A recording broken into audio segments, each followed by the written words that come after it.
was a man sitting on his front porch, and the pastor came by, and they sat and talked about theology for a little while. And the pastor asked the man if he believed in infant baptism. And the man said, "Believe in it? Hell, I've seen it done."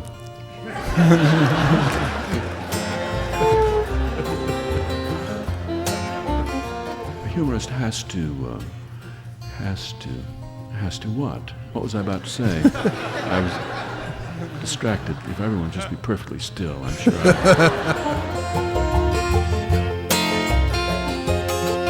When did you decide to become a writer, and why?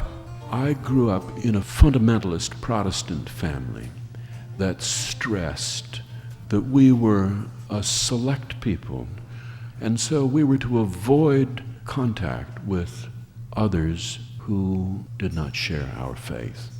We were isolated, and perhaps growing up in this world, first of all, one has a reverence for the word and for language.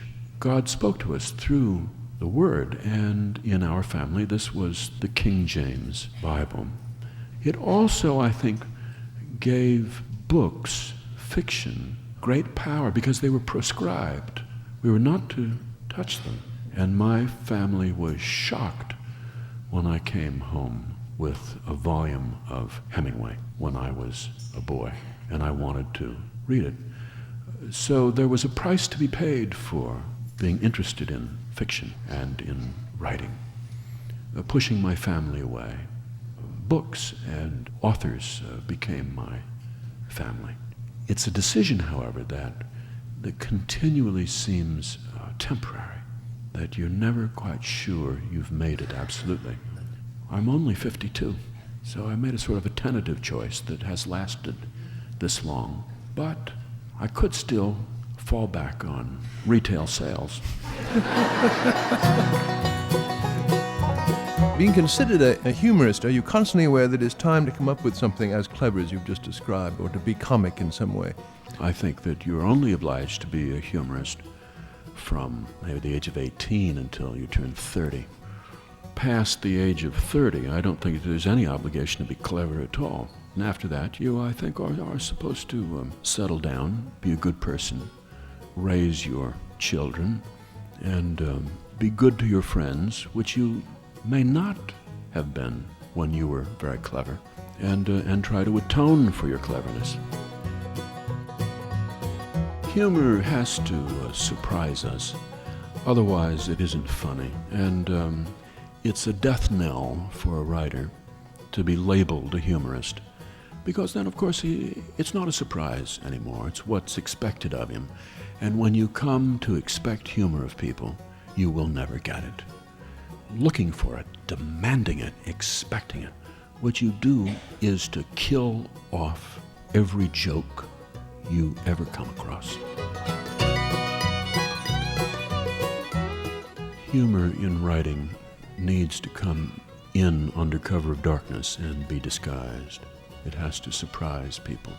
You don't want to get that sort of ka-ding, ka-ding, ka-ding sound in your writing. That boing that gives you away.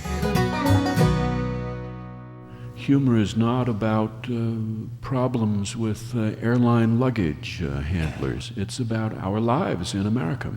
And it's about the ends of our lives. It's about everything that happens after that and everything that happened before.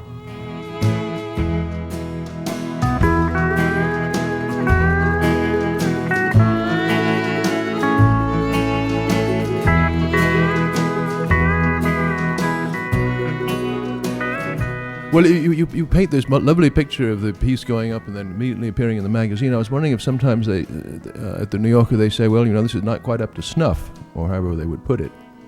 Well, you see, though, when the New Yorker turned down work, they turned it down in such an elaborately gentlemanly way, making apologies for their own short-sightedness, and undoubtedly it was their fault, but somehow, for some reason, this fell short of the remarkably high standard that you, by your own work, have set for yourself, they had a way of rejecting my work that made me feel sorry for them somehow.